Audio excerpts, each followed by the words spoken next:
Happy Wednesday night. Welcome to Deep in the Plus. I'm your host, Rob Whiteside. Thank you guys so much for being with us as always. And if you haven't already, please subscribe to WDWNT TV for more great content and click the bell for notifications. And please give us a thumbs up as it helps people to find us. And tonight, we are going to be celebrating May the 4th. I hope you put your cookies out for Chewbacca. He's coming tomorrow, and it is... It is very exciting to have this wonderful crew of people with me here tonight. The Star Wars team, I feel like we are, starting with Mr. Nicholas Cicero. Oh, pleasure to be here. Really excited to talk about season 3. I'm very excited as well. Desi? This is the way. This is the way. And of course, Mr. Rondiana. May the 3rd be with you. I mean... Maybe people watch it tomorrow and it's the 4th. You don't know. But anyway, thank you guys again for being with us for this. We have been sitting on this one because Mandalorian Season 3 has ended, and we all wanted to be able to talk about it when everybody had a good amount of time to consume it. So if this is your first time and you haven't seen Mandalorian Season 3, you may want to just give us a like, say goodbye, go away, come back later, because we're going to spoil the whole thing. We're going to talk about all of it tonight. So, we don't want to mess it up for anybody else, but it has been over for a little bit. So what have you been doing? I don't really know. But let's get into it. So basically, I need to do this first.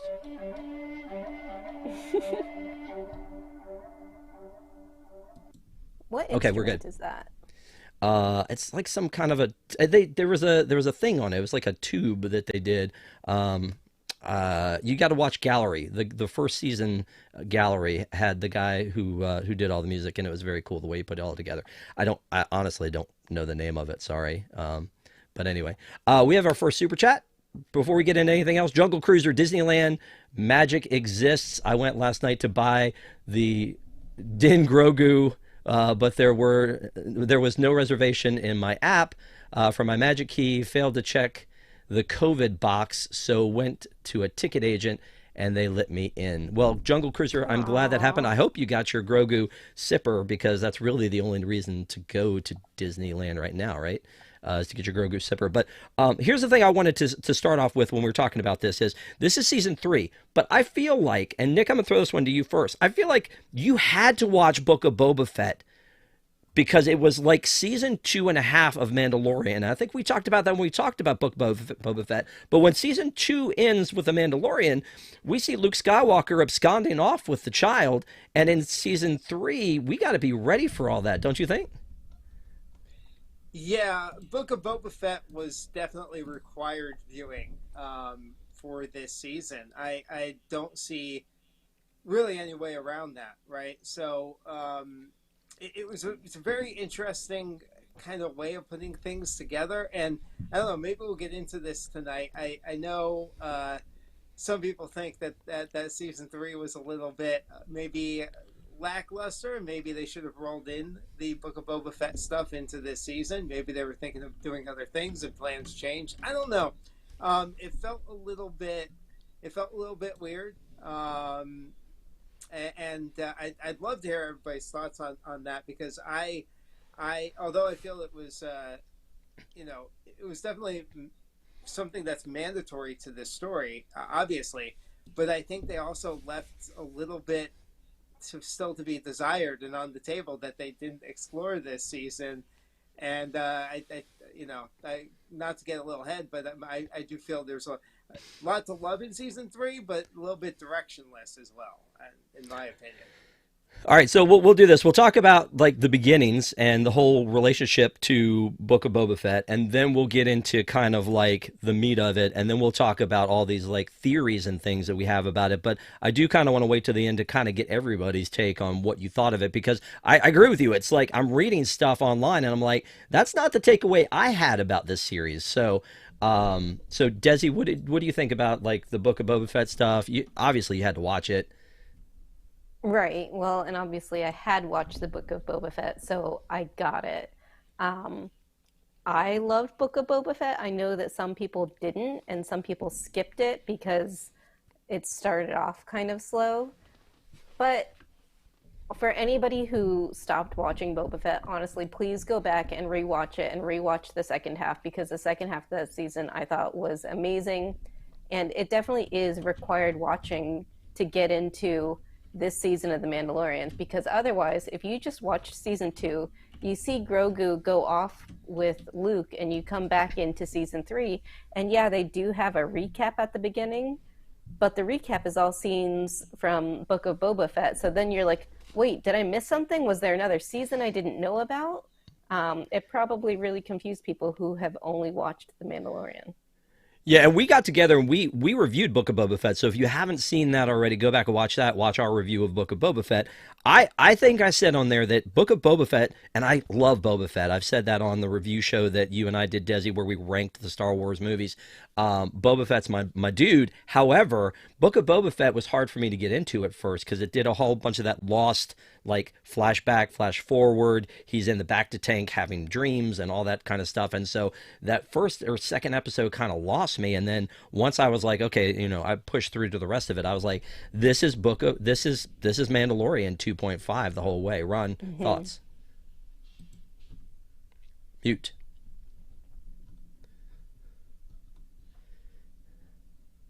With the Book of Boba Fett thing, I think once you realize how long had passed and that that the whole first couple episodes took place over like 5 years, it made a lot more sense. But it doesn't for those first few episodes, and it really dragged. And I think that criticism here, that the season was kind of meandering, it did feel kind of like a video game plot where each episode was, getting the one item to go defeat the end boss that you have to put all together. And it felt a little bit like that. But I think the episodes were mostly solid. They were a little less even than a lot of them, but I think it added up to something that did feel like a bit rushed. I always thought the whole like Filoni TV verse was going to lead up to the Siege of Mandalore with like Sabine and Ahsoka and all that, because they had ties to it from the animated shows. But I guess we actually see that these are all adding up to somebody else's return. Who's that? Oh, yeah. No, for sure. The little blue guy. Yep. All right, but here's the thing, though. So I think I said this before, is that like this live action TV stuff seems to be Dave Filoni's sandbox to bring into life every animated character he ever created. And how cool must that be for him to be able to do that? It's awesome. And there's certainly one hidden in there. We'll talk about it in a second. But look, before we do that, because I know is it champion at the bit? I think Nick's champion at the bit to jump in. So one more thing I want to talk about before we get into that is the timeline. So the timeline to me is a little strange. Hang on a second. Let me find what I'm looking for here.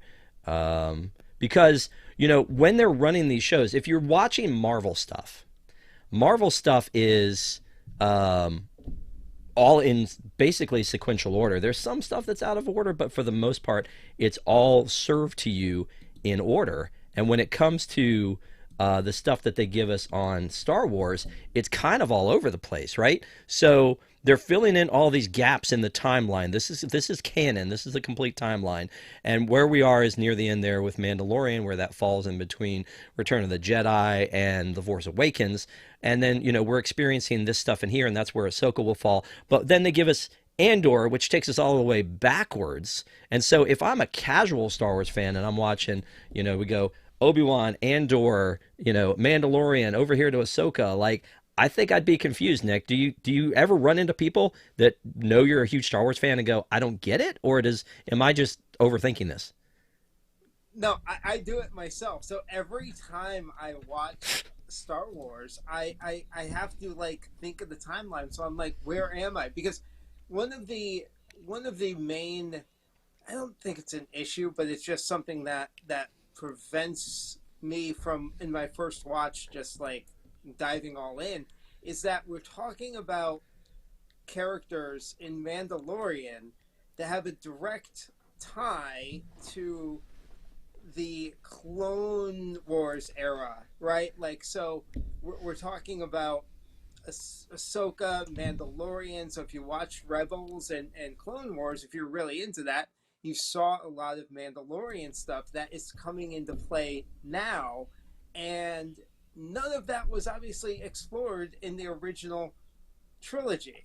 So you are having all these stories that we're watching in The Mandalorian that relate to a period of storytelling that happened so long ago in this timeline, and you're like trying to piece together in your head, okay, where were these people? How is this person connected to this person?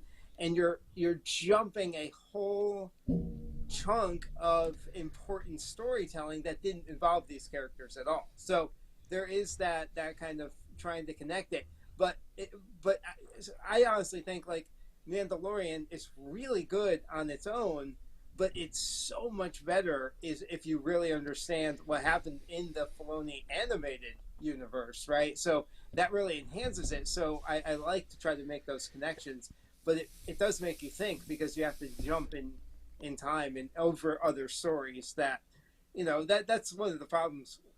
Again, I don't know if it's a problem, but it's one of the things with Star Wars where you're like, well, where was this character during this story, But you got to Right. put that aside and just go with it. And that's a problem I think Marvel's been getting more into lately too, is where certain people are and having to reference so many things between the different shows and what's canon.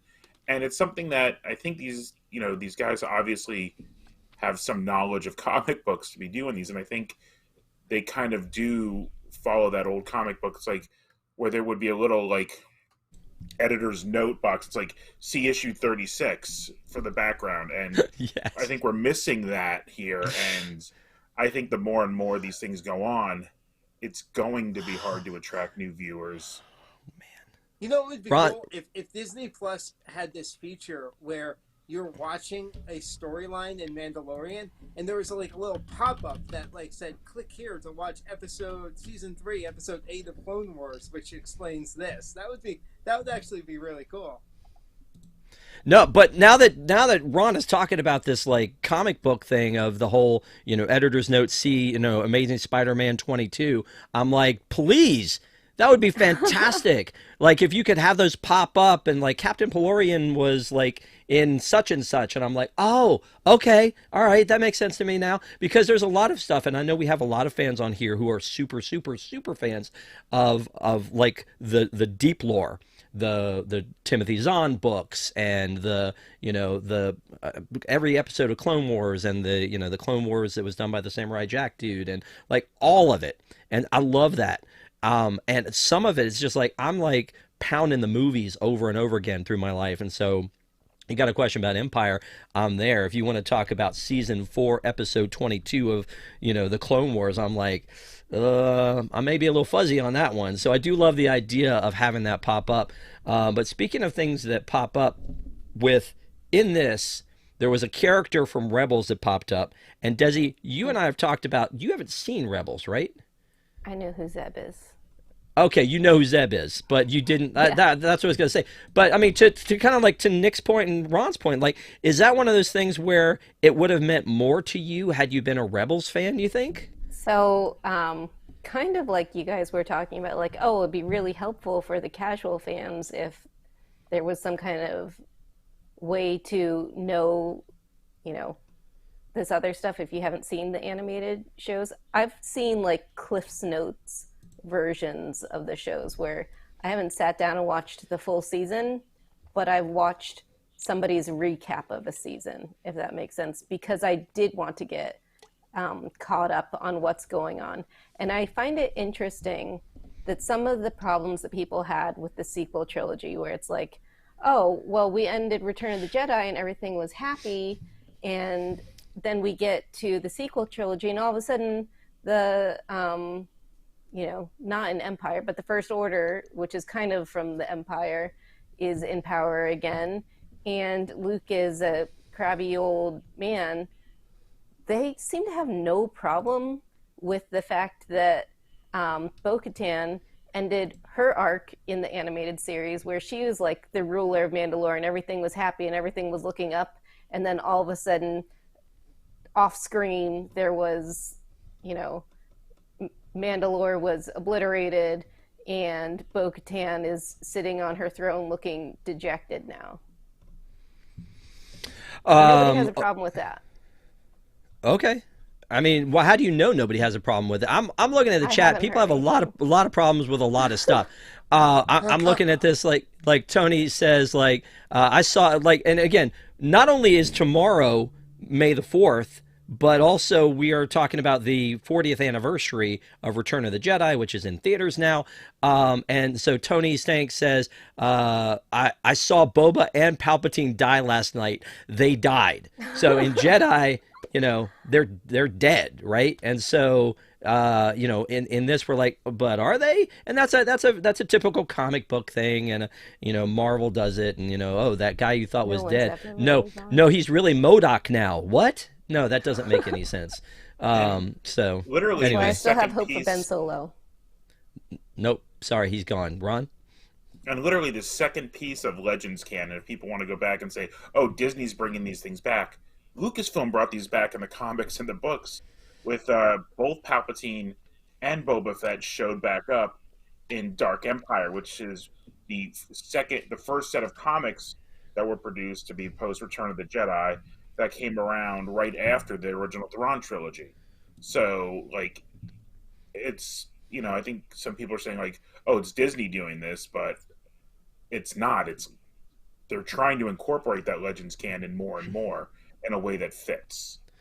Yeah. By the way, I was looking also in chat. AJT says Marvel was doing character recaps in advance of their TV series release. So, yeah, Legends, Marvel Legends, like they're just like these 7-8 minute recaps of each character. If you haven't watched them on Disney Plus, they should have that. They should have, and there's a little bit of that. If we go to Disney Plus real quick and look at what they've got set up here, you can see that this is the Star Wars screen.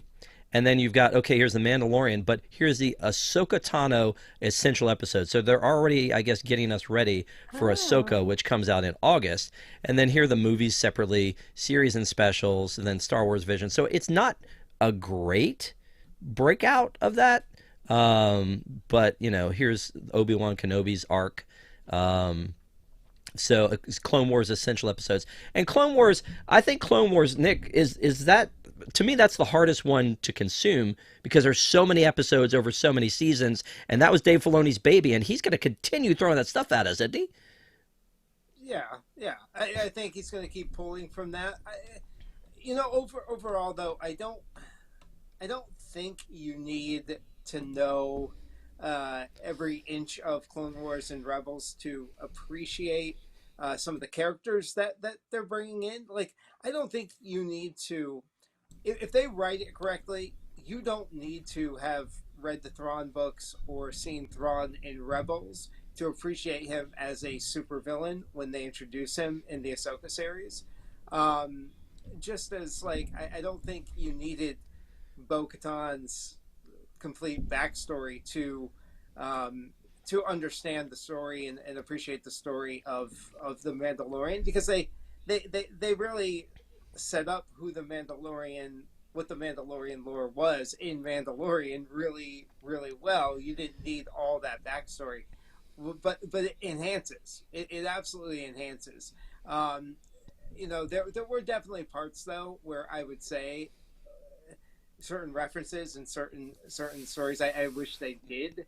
You know, I think you did need a little bit of an understanding, but honestly, I think the storytelling was good enough where it's just an enhancement. It's not an essential to really going forward. So season 3, I'm going to say, is basically a redemption arc. I don't know if you guys would agree or not with that, but let me put it out there for this.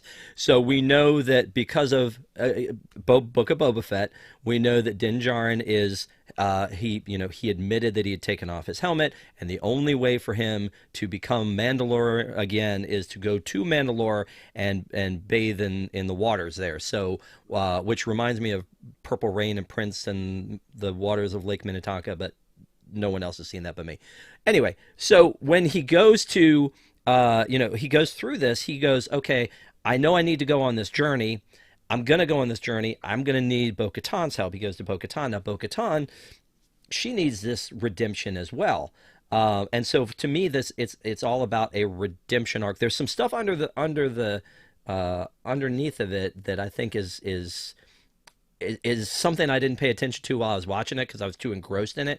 But I mean, to me, that's where I'm going with this, Desi, is I feel like it's all redemption arc. But I will tell you before I throw this to you that the other thing that I was afraid of the entire time was that Bo-Katan was a traitor and she was just going to like stab him in the back. I was waiting for it the entire time. Were you not? Can we talk about that the episode's name was Spies and not Spy? We will. But let me go to this first. I wasn't really thinking about Bo-Katan necessarily being a traitor. I was more concerned about the armor. That's the one that I felt like, ooh, there's something going on with her. I'm glad there wasn't. I am actually really happy to see that Mandalorians are all getting along finally after so many generations of civil wars. I'm fine with it. But the armor thing, I think that's what you're getting at, isn't it, Ron? Because that's the rumor out there is that when it says spies, like we know of the one spy on the inside, that's doing the spying for Moff Gideon, but the other one that people are pointing to is the armorer. Is that what you were saying, Ron? Is that where you were going with that? No, it just the title being plural still didn't make any sense to me. I didn't think there were none of the Mandalorians I thought were going to be a spy. Maybe some of the mercenary group, but they all ended up being, just as honorable as, a warrior race is supposed to be. I could have seen Axe. Yeah, Axe would be the most likely one, and R.I.P. Yeah, but no, but here's why people are saying here's why people say the armor, okay, is that she broke this entire thing that she's been talking about the entire time about you can't take off your helmet. She had Bo-Katan take off her helmet, and then she said, let's unite and let's all go back to Mandalore. And then here's Moff Gideon going, I know where they're all going to be so that I can take them all out. And then she wasn't on the first wave down. Like, she was on the backup team. So they're all pointing to this as this was a plot for the armorer to lure all these folks in. And again, I'm not saying that's a thing. It didn't occur to me at the time, but I have seen fan theories about that. She was on the first team down. Bo sent her back. She went back with the injured. And then they were attacked. Okay. All right. You don't have to believe it. Nick, thoughts? Am I wrong? I kind of see it. You're not wrong, but I don't think it's a thing. That's why I don't put much stock in the titles. I'm not one to look at the title and think of that as I watch the episodes. I wasn't even looking for spies. But yes, looking back on it, she volunteered to go back with the wounded. So I think then Bo said, okay, go. But Bo didn't send her. I think she volunteered. So it's possible. Oh, Grogu fell. Oh, no. But no, I don't know. I think she's fine. I think just like a lot of Star Wars, this was very surface level.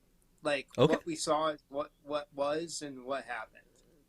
So yeah, okay, all right, we can go with that. Let's talk about how I'm not going to be able to get over it because there were too many things that kind of made sense. But you're right. Most of the time, Star Wars is surface level. There's not an M. Night Shyamalan twist at the very end that none of us saw coming or anything like that. But except for Ray Palpatine.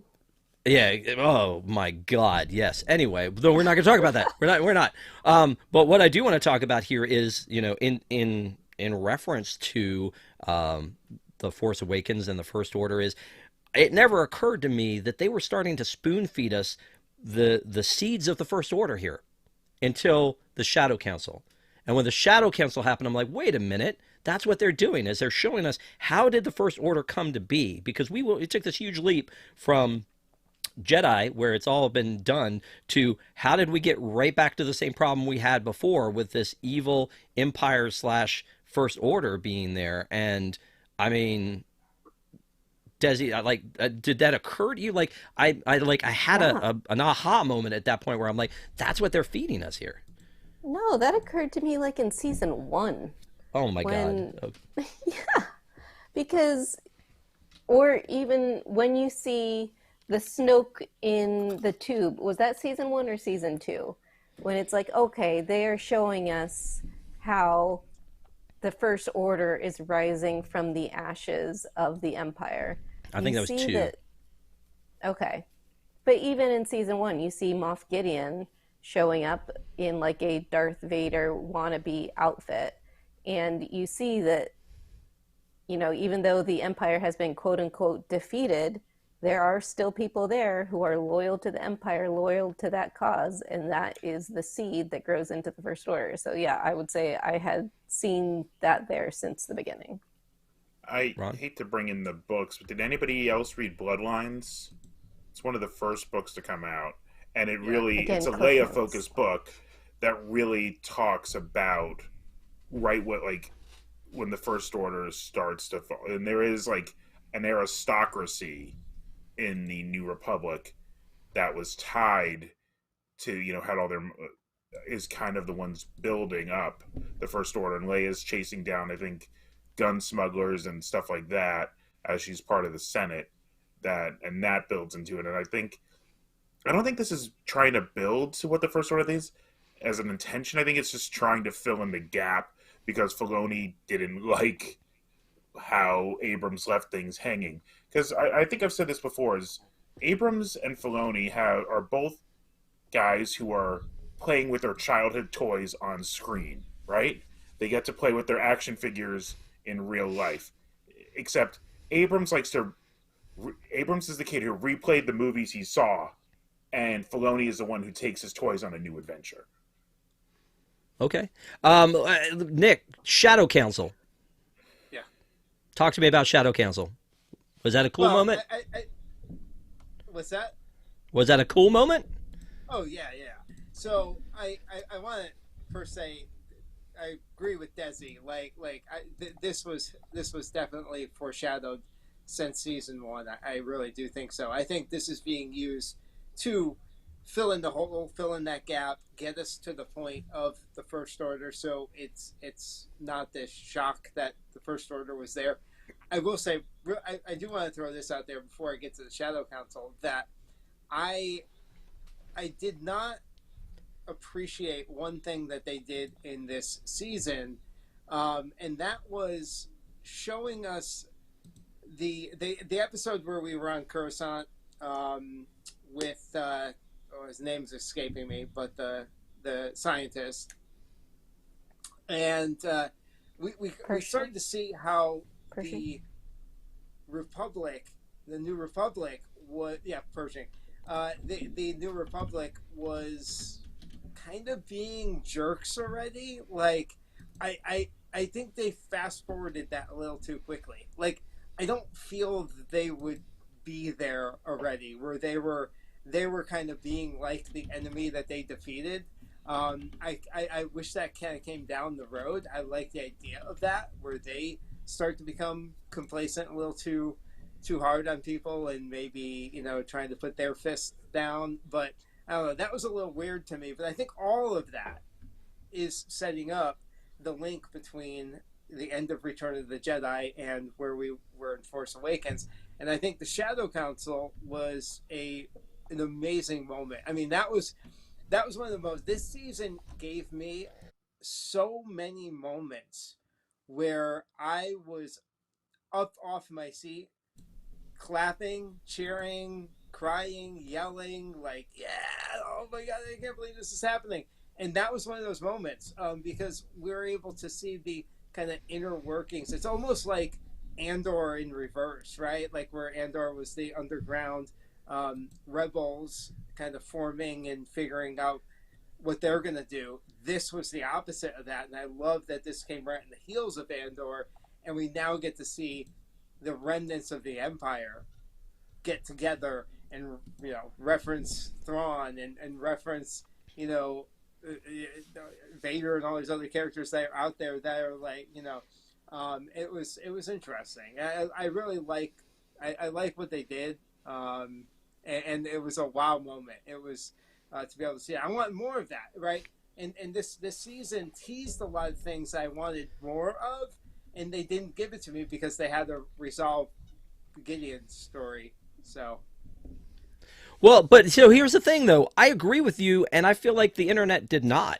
Like, I feel like there was a lot of fan service, and the Zeb thing way up there, right? No reason Zeb had to be there except for they could, right? I mean, that's really the only reason that Zeb had to be in the bar. And a casual fan wouldn't think anything of it. They would just think, "Oh, that's a cool looking alien," and they wouldn't be like, "Ah, fan service." Like it makes people who know who he is happy, and it makes people who don't know who he is be like, "Oh, that's cool." But I mean, I've talked about that before, that I feel like with the first, like when they went back to Phantom Menace, they went like, what did people love in the original trilogy? Lightsabers? Oh, we got your lightsabers. We're going to give you a ton of lightsaber fights. This dude's got a two-sided lightsaber. How do you like that? Like, I feel like they went back and tried to do that kind of stuff. But this one, again, there was a lot of stuff that I felt like was fan service. I think that the Shadow Council and Zeb and all these other things, and like, talking to Hux, and it's like, wait, what? And then like to find out like, oh, like, and the actor that played him is like, the dude's brother? It's Donald Gleason's actual brother, yeah. Yes. And that's crazy. I love that. I gotta say, at that moment, I did not realize their father was Brendan Gleeson. Like, I did not realize that until I realized those two were brothers. I'm like, oh, wait a minute. No, this is definitely a huge family. But yeah, I went back and looked at that. I was like, wow, that's his brother. That's brilliant to cast that way. But again, I felt like there was a lot of fan service. I was excited about all that. Here's where it lost me, and you guys tell me if you agree to this. The actor service of throwing Jack Black and Lizzo into that one episode, to me, that episode is trash. Like, I love Christopher Lloyd. Why did you? What? Why? Like, you loved it. Okay, talk about that. Talk about that. That episode. All right. This is totally true. After that episode was over, I actually texted a few friends and said that was one of the most fun episodes of Star Wars I've ever seen. Wow. And then to see all the hate about it, I was like, whoa, really? Am I that far off with the rest of the fan base? The first thing I said to one of my friends is this episode of Mandalorian reminded me of Doctor Who. Everything I love about Doctor Who, where they went to this weird planet, they met weird people, they went on a mission, it was kooky, it didn't take itself all that seriously. It was I don't mind seeing more of that. In only 8 episodes you can't have that much of that. But I wouldn't mind more of that. I loved every second of it. I loved the weird, nature of that. It looks like old France or something like that, with this like royal, party where everybody was all, thought everything was great in the universe. I don't know. It was really weird. Then the weird mystery about the droids. It reminded me of, I don't know, just like that part of. Attack of the Clones I really liked, where Obi-Wan was kind of like a detective, like going around and solving a mystery. I loved every inch of it, every second of it. Dude, just watching the chat and how split the chat is, just like we're split on this, is like, the chat, someone was like, I agree with Rob, it's trash, and then Dawn's like, I liked it, that was fun. Yeah, here's my problem, and I get what you're saying, I get where you're coming from, and it's kind of cool that so many famous people. Who Lizzo was. Lord and butter. I'm too Anyway, old, look, apparently. so here's the thing though. Like when I'm watching Star Wars, the thing that I've always loved about Star Wars is like I don't know who Daisy Ridley was before she was Rey, and so to me, she is Rey. I didn't know who Mark Hamill was first. Like, so when I go into these characters, like those are those characters to me. And when you bring in Carl Weathers, I'm like, okay, Carl Weathers has been away for a while. I kind of get what you're doing there, and that's kind of okay. But with and I think he's embraced it, and he's been directing episodes, and that's awesome. And I buy him in that role now. But when I look at this other stuff, I kind of love on the one hand that so many stars want to be a part of it. It's such a big deal that Jack Black and Lizzo and Christopher Lloyd and all these people want to be a part of it, but it takes me out of it because I'm like, okay, so that's just Lizzo and Jack Black having a dinner party is what that is, and that's weird. And it didn't. And while it was a bottle episode, it did, it did have that mystery behind it. It didn't further the rest of the story really. It was just about this one moment, and so I think you could take that episode out and use it as like a holiday special to use your Doctor Who, and just it didn't really necessarily forward the whole thing because it was this whole like you guys have to do this task before we go to the last 5 minutes of the episode where you get to where Bo gets to take her team back. That's my thing. Sorry, Desi, I'll go to you and then Ron on that one. If you don't have this episode, then you don't see how the Night Owls join the Children of the Watch. So I still think that part is necessary. And if you know me, you know that other than Star Wars, my other two favorite series would be Back to the Future and Rocky. So give me all the Christopher Lloyd, all the Carl Weathers. Like, I need it all. They can do no wrong, in my opinion. I had no idea who Lizzo was. I thought that her acting wasn't as good as some of the other actors, but it didn't bother me that much. I thought the idea of Sir Grogu, because she knights him at the end, was really cute. Adorable. And honestly, Lizzo was me. If I saw Grogu, I'd be like, can I hold the baby? Oh, here, let me feed you. That's what I would do in that situation. I get it. I love... And Jack Black's character was kind of like the red herring where you're like, oh, he used to be with the Empire. I bet he's secretly the bad guy. But then you find out, no, it was actually Christopher Lloyd's character who's the bad guy. So I would say that it was probably one of the weaker episodes, but I still really enjoyed it and thought it was. And I would have gotten away with it too if it wasn't for your dog. And yeah, exactly. I'll unmask him. I love these little slice of life episodes, right? Like, we're able to see it. Not everything has to advance the story. Some of it is showing me what different parts of the universe are like during this time period, and I'm okay with that. The other weird analogy I made was that, like, in totally different vibe, obviously, but if you watch Last of Us, they had like these episodes like the Frank and Bill episode, which you don't need that story to advance the story, the main story of Joel and Ellie. Of that. But it was a great episode because it gave you a slice of life within that universe, and that's what this episode did. Yeah. All right, Ron, your turn. Yeah, that goes to that. I think it was a episode of episodic television, not serial television, and I think people forget that was a thing for years. Like, it felt like a Star Trek episode, or like as Nick said, a Doctor Who. It's the Planet of the Week thing, and they tried to tie it in, kind of like Buffy used to have like the Monster of the Week that somehow would be tied into whoever the big bad was at the end of the season, and this was a lot like that. I think its placement was a little weird because we know the season was wrapping up, and it was kind of a comedy episode. Maybe that it should have been placed right after the Pershing and the Coruscant episode, which was a heavy episode, to this could lighten it up after that. I think it was the placement. And going back to the stunt casting, I think episode 1 felt like all stunt casting to me. We had Liam Neeson, who was a big name at that point. Natalie Portman was already a star. Samuel L. Jackson. And, I mean, I know most people... Are you trying to make a case for episode 1?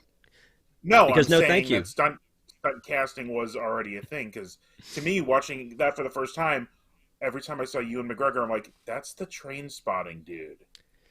Every time.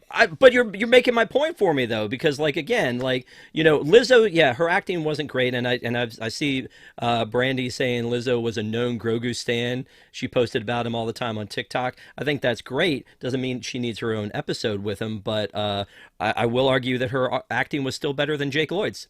But just putting that out there. Oh, all right, Nick, what else you got? What else I got? Well, that's it on that episode. I mean, just in general, because I got some thoughts.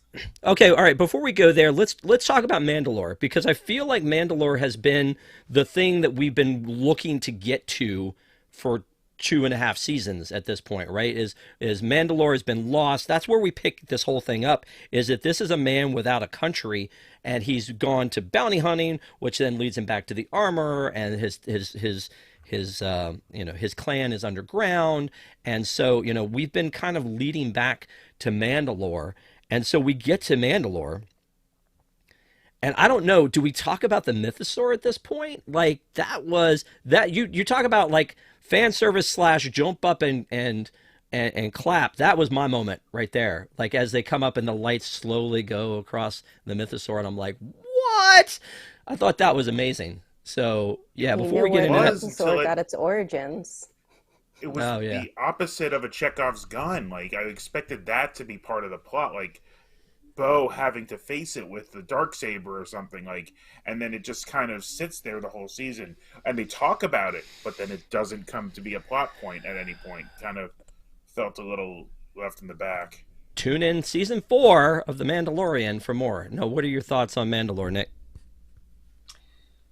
Well, I think I don't know. It was almost a little bit underwhelming to me, that whole idea of getting back and reclaiming Mandalore. I liked it. I don't know if it had to drag out the way it did. I think there was a lot of pacing issues with this season. I don't know if it kind of took the focus off of why we love the Mandalorian show, and that's because of Grogu and Din, and so taking our focus off of them to try to reunite the Mandalorian and wrap up the Moff Gideon story, just like it's almost like they were trying to get through this season so that they could tell more story down the road. I'm super excited for what we have down the road, but the Mandalorian, the actual Mandalore part was kind of underwhelming.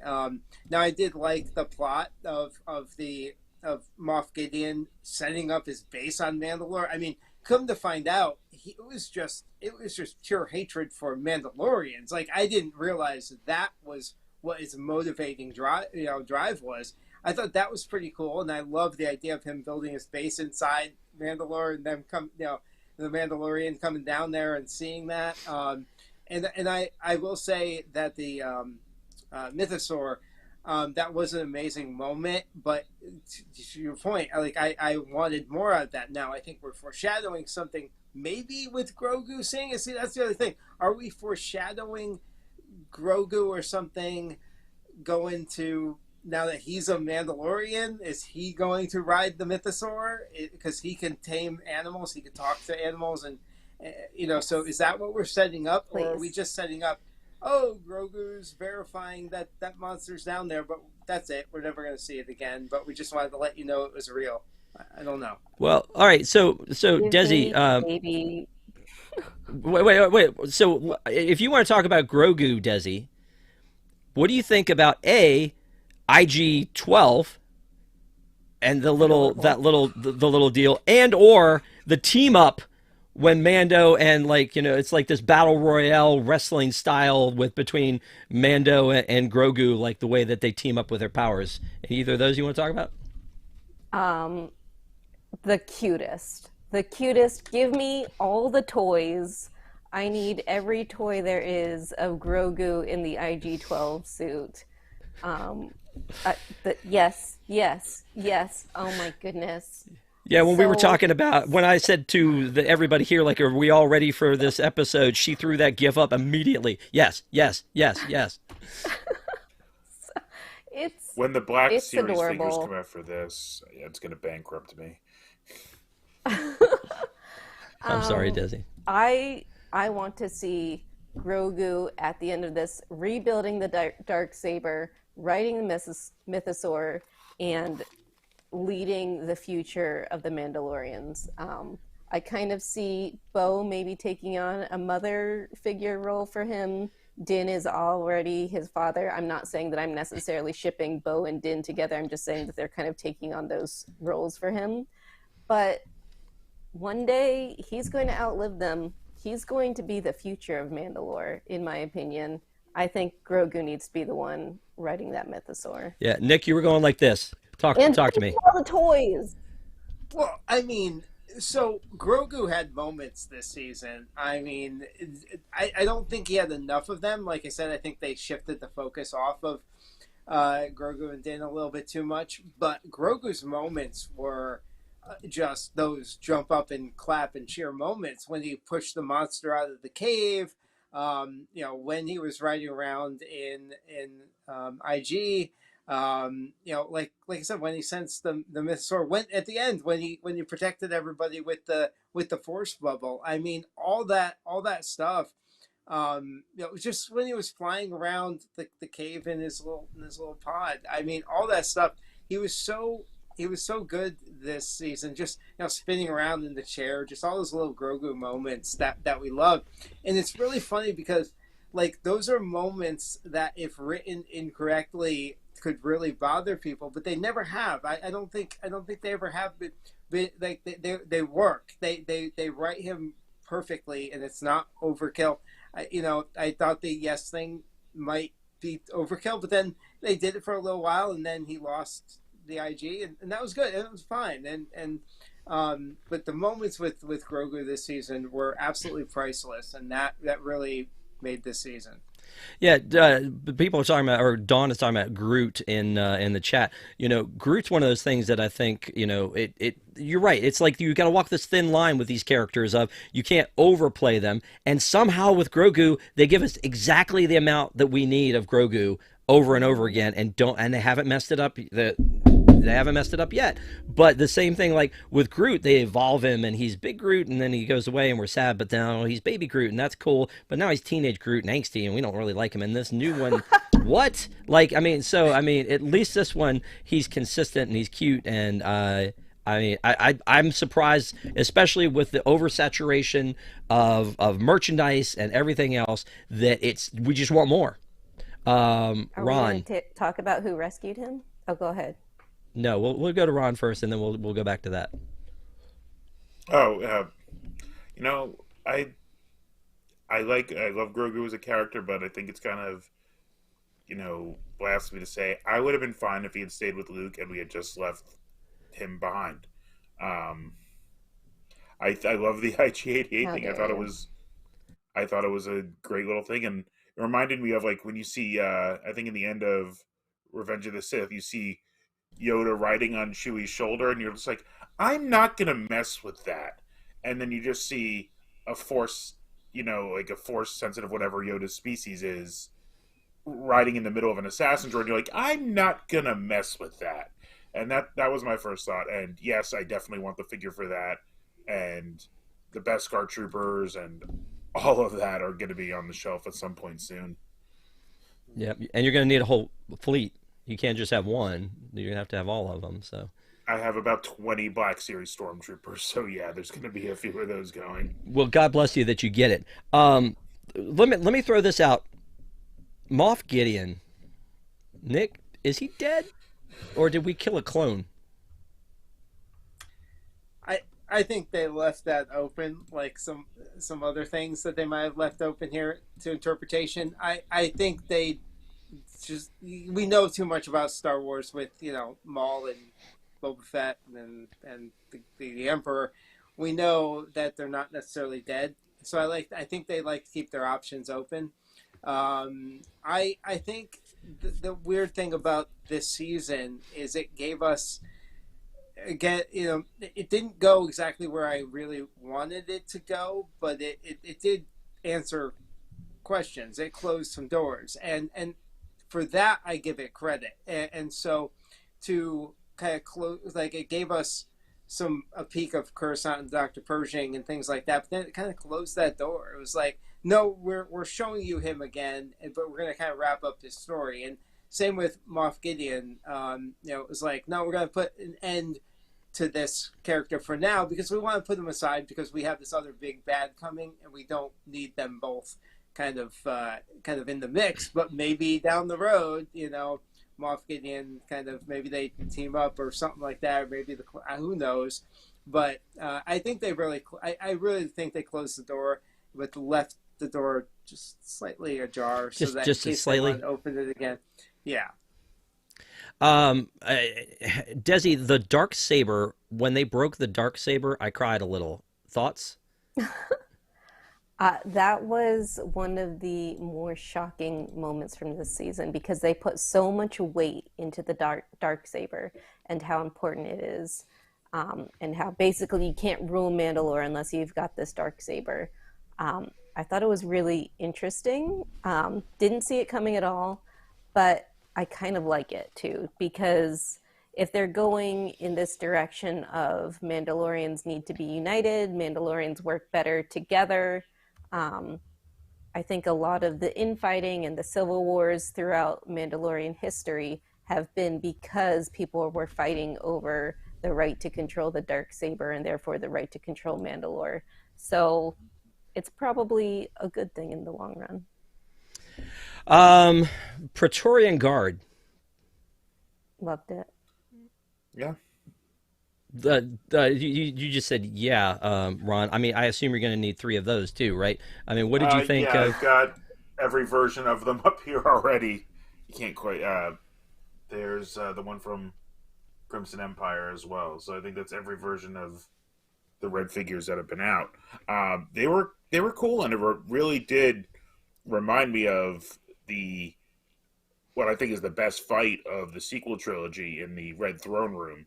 Yeah. Seeing them back again, and it just shows that you know who these good fighters are. That you know they might not have been trained as well as under Snoke or Kylo that they were at this point. So seeing Din fight them and have to have Grogu basically save his butt 3 or 4 times during the fight was a good use of the character, and it's a type of character we've seen now, and so we can assess the threat and see how they go.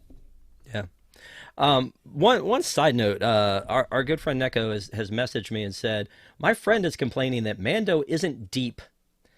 When we first started Deep in the Plus, one of the things we talked about was going deep into the Disney catalog, but also deep into the episodes on the Disney catalog too.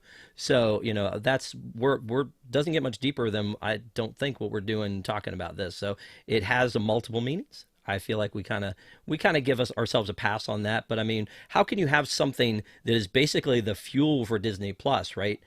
Between the Marvel and Star Wars stuff, that's the stuff they sold us for Disney Plus when they came out of the gate was these are the things that are going to make you subscribe month after month. So, to me, I This feel was like, literally the first thing, right? yeah. So, but this is the way, this is what we're saying. Before we do a final wrap up, I do want to go to each of you and say, and we'll start with Desi and we'll work our way around to Nick and then we'll go backwards on final thoughts. But I guess I just want to know first, Desi, what did I miss pulling up that you wanted to talk about on this, about Mando before we get a final recap? Oh man, can you go to somebody else and come back to me? I Sure, know I because have thoughts. I feel like, all right, we'll go the other way then, Nick. You've got something, I'm sure. Yeah, it's I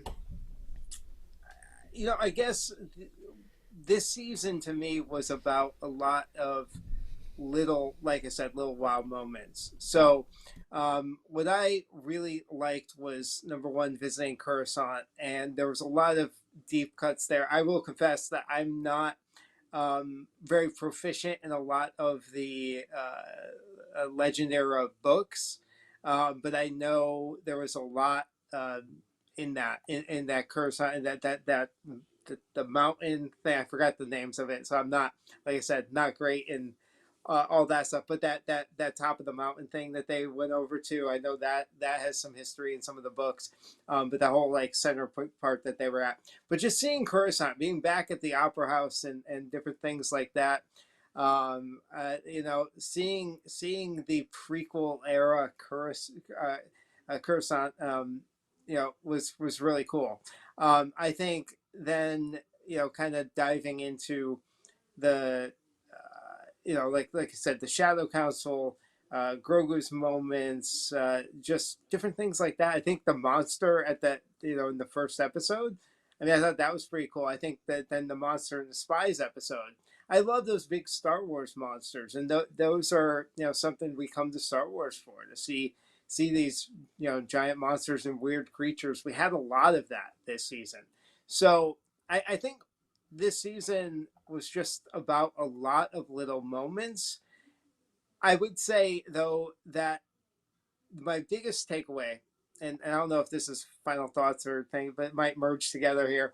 But one of my biggest takeaways was they set us up in Book of Boba Fett by having the Mandalorian as such a big part of that, and we also know that the idea is to bring this universe together, kind of like the Marvel universe, where they give us pieces and then bring everything together, because we know that's where this is heading. I just expected there to be more crossover from other stories that they're going to tell. Instead, they really used this season to tie up some loose ends, and kind of get us to the next point instead of merging things together. Like, we didn't have any merging of the stories in here, really, just some references. The and I just lost it. What was it? Oh, the flashback. How did we not talk? Okay, the flashback to Grogu escaping the Jedi temple. And oh my God! How did I? That's on me. That's on me because I should have led with that. Yeah, which is what Desi was talking about when Desi said who saved. Because I was thinking at the end, but no, you're right. Talk about it. Oh, I mean, that was the moment of the series that made me want more, and I really, really, really thought that we were going to have more of that. I thought we were going to tell more of that story with some more flashbacks throughout the season as Grogu kind of thought about more of his past. But to have Ahmad Best come back and be a Jedi, that it gave me chills. Like, talk about a redemption arc. Yeah. Yeah. I mean, I want more of that. I want to explore that story, and I really hope they give us more of that in season He went 4. from bad Gungan to badass. I mean, and it was well deserved. I mean, I loved every bit of that. Ron, what were you about to say? I said, isn't that now canonizing the host of there was like that kid's game show? Yep. Jedi And he Temple played the Games. same Jedi character, so it kind of, like, I don't watch a lot of the kids thing. The only stuff I haven't seen, I think, is The Resistance. I've tried like 4 times to watch the show and just haven't been able to get into it. But canonizing that character was kind of cool. And I think one of the other characters I was wondering is, I like that Carson Teva is got a lot more play this season. I think he was a cool, getting a Rebel pilot who's now with the New Republic in there. But did anybody else think that that was supposed to be like Cara Dune's role, like that they kind of just switched over? Yeah, very, very possible. Let's just take a look at Ahmed Best here real quick. I mean, come on. That's just that's so great. I love that for him.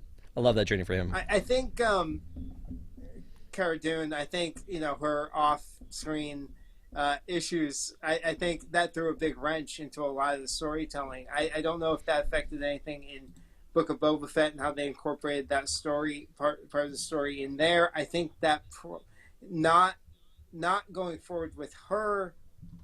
I forgot if it was going to be a show or a movie at this point. The one with that was going to have, what was it, Squadron or something like that, right? Rangers, yeah. I think that threw a wrench in some of the storytelling here, and they maybe had to wrap up some stories or put some story plot into this season that they didn't expect to. I don't know. Yeah. But thanks for bringing that up, because again, that was one of the things I was literally most excited to talk about when I saw it happen, and then I was like, and then totally dropped the ball on that. Ron, anything else that we missed from your standpoint? I think my favorite episode was the one without the Mandalorians in it. The one with the Imperials. I thought that was great. It harkened more back to like an Andor kind of feel, which I really love. And I think that was the episode that stand out. And I really would like to see more of that. We talked about the slice of life on the Outer Rim worlds with the Jack Black episode. I would like to see more of the slice of life of people in the New Republic as well. Yeah. Okay. Desi, did you come up with your Okay. list? Yes. Did you realize that when Keller and Beck, who is Ahmed Best, took Grogu to a ship to save him, that it was a Naboo Senate senator ship, and Padme had died, so it wasn't her ship, and obviously he wouldn't have taken her to Palpatine's ship. Who was the other senator from Naboo who could have saved Grogu? It was Jar Jar. Jar I'm just Jar. saying, redemption for Yep. Jar Jar. Um, Jar I Jar's coming back. also, They're bringing him back. There is no doubt in my mind he is in season 4 of Mandalorian as a flashback saving Grogu. my kids are huge prequels fans apparently, because when we were watching the Mandalorian, you know how it shows like the helmets at the beginning, they like freaked out. They're like General Grievous. And when that episode with Christopher Lloyd and Lizzo and Jack Black, and you see Mando kicking the droids, they're like, "Oh, look, it's super battle droids." So I don't know what I've done wrong in my life that my kids are prequel stans. Their favorite character is Darth Maul, but there you have it. Also, Paz Vizsla, so sad that he lost his father. I was very shocked that they killed off Jon Favreau's character. But Again, I have a crazy conspiracy theory that Jon Favreau will play an older Ragnar Vizsla in the upcoming Rey movie, which is set 15 years after The Rise of Skywalker. So I think that would be amazing. Also, this season had pretty much the happiest ending in all of Star Wars, other Yeah. than maybe Return of the Jedi.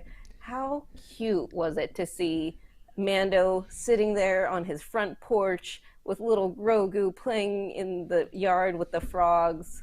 Adorable. Such a cute, happy ending that is unfortunately rare in Star Wars. Well, I was going to say, let's talk about that for a second. And by the way, what I was trying to mention, Nick, was you're calling that right now that you think that Jar Jar is coming back. Yeah. Oh yeah. Okay. Okay. All right. No, that's fine. In So, a flashback. Like, oh, okay. But what I was having a problem with, I mean, what the internet, not me, was having a problem with is like, I don't mind a happy ending. Like, that's kind of one of the things I like. Wait, let me back up.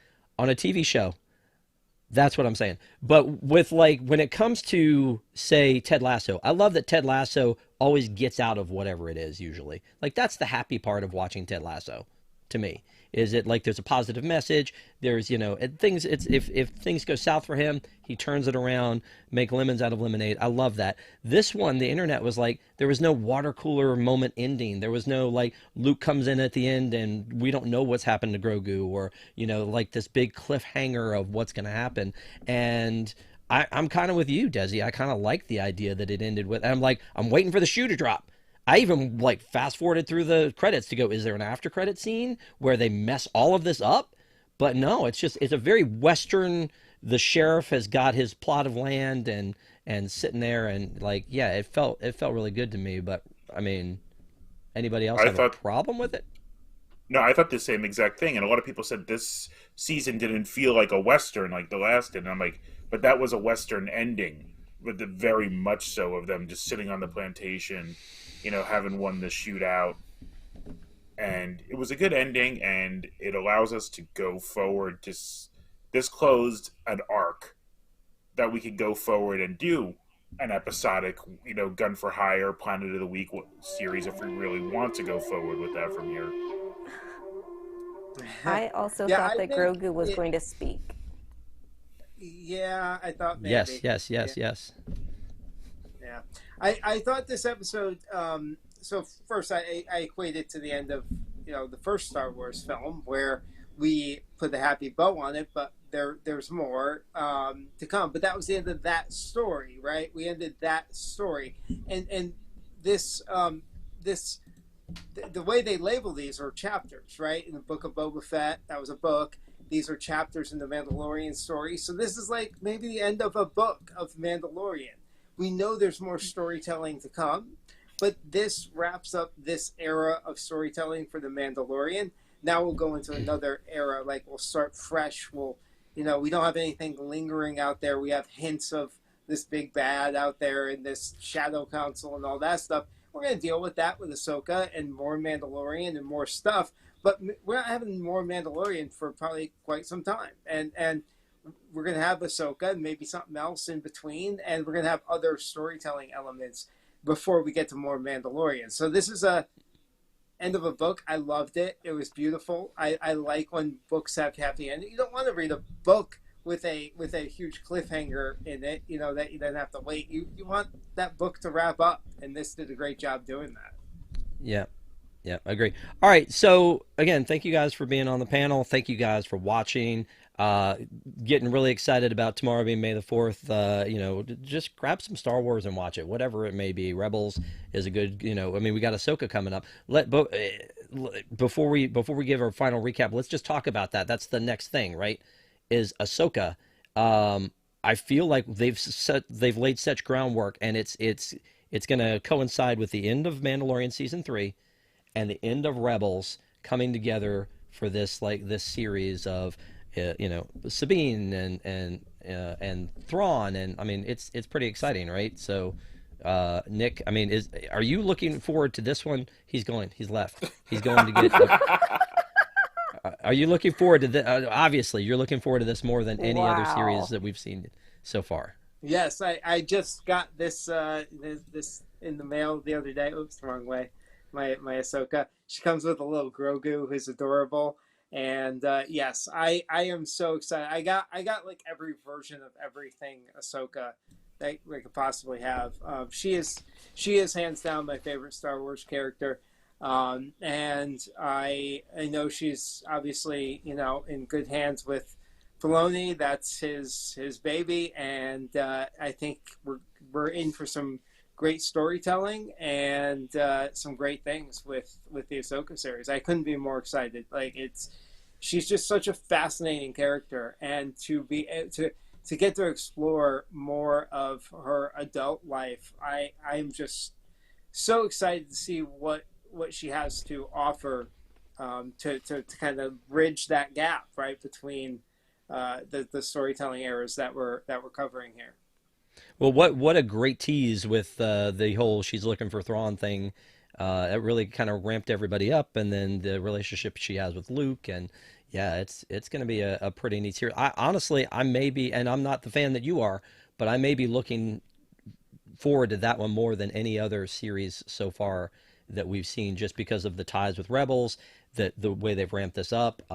It should be exciting. So, all right, so let's just go ahead and wrap this up, because I know we could talk Star Wars all night with this panel, but we're trying to keep it within the parameters. So, again, thank you guys for being here. Star Wars Day tomorrow. Celebrate with family and friends as it should be celebrated.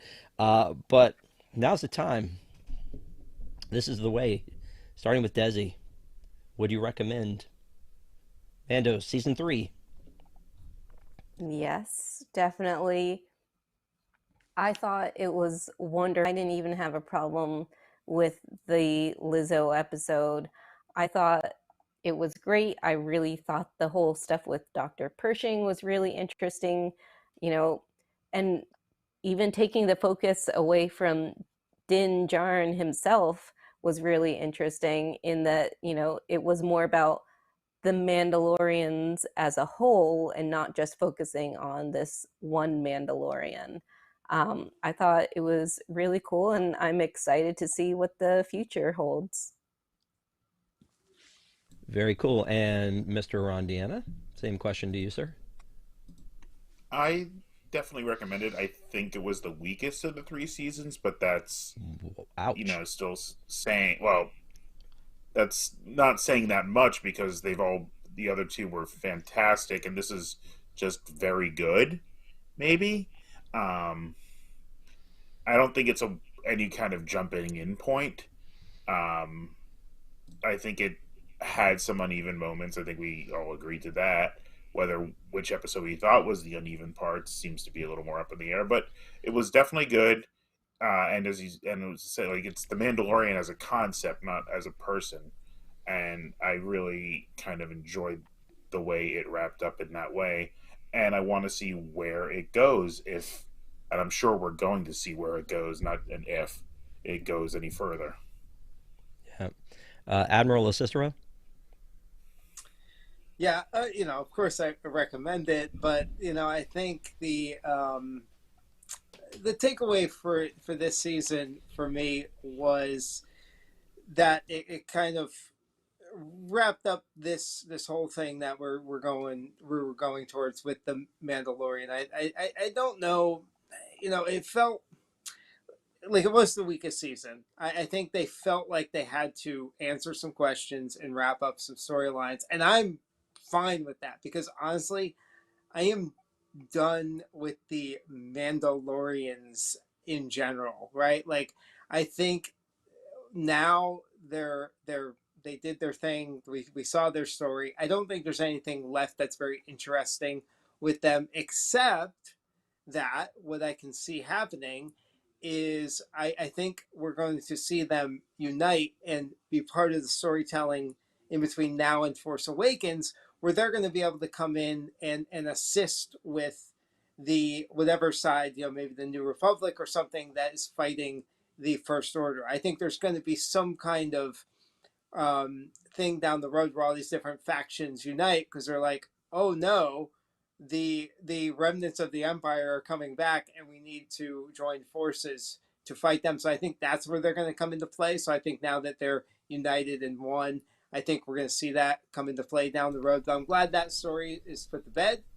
Let's tell more about Grogu's story. Let's find out more about Grogu's backstory. Let's find out more about how Grogu plays into future storytelling, and the relationship between Din and him, where we're now free to go on these adventures together. And now we know there's going to be some Admiral Thrawn, and they're probably going to be involved with that, right? So I'm anticipating how they're going to bring in the Mandalorian and Grogu into the Ahsoka story, just like they brought them into the Boba Fett story. I think there's going to be some essential viewing in the Ahsoka story that you're going to need to watch season 4 of Mandalorian. So I'm excited to see how they work that. Very cool. You know what? I'm going to say absolutely. I mean, obviously, we're going to recommend it. We've done review shows on, Book of Boba Fett and Mandalorian season 2 and Andor. To me, this was a lot of fan service, and as a fan, I loved it. I loved seeing Zeb, and I loved seeing the Shadow Council and where this thing is going. It didn't occur to me that there might not be a season 4 for a while until we talked about it here tonight. That it does make sense that this sparked a resurgence and an excitement in Star Wars to me that we had with Force Awakens, and it kind of died off with with some of the Star Wars story episodes that they were trying to do, and it seemed like they were kind of like going in the wrong direction. I feel like Mando brings it back, and I'm excited to see, like you said, where this goes after this. I'm excited for Ahsoka very much. I almost hate that I have to wait till 16 weeks to see it. But but I mean, not that I'm counting or anything. But it will be interesting to see if they put Grogu and Din in it. But I don't want them to be in it as much as they were Book of Boba Fett, because it felt like that was a runaway season of Mandalorian. As much as I love that of it, I think it needs to be about Ahsoka, the Rebels, where they're going from here. So again, I'm excited to see what happens there. So. We forgot about the space whales. We didn't mention the space whales. Talk about the space whales then. Oh, there were space whales, and Grogu saw them, and no one else saw them. Grogu wants to play with the space whales. They travel through hyperspace. So yeah, space whales, and maybe that has something to do with Ezra. Who knows? I think we all know that's where it's coming from. And his name's Din Grogu now. Yes, it is. Sorry. I thought I had, wait, what? That's crazy. All right. No. Fine, I'll get into it.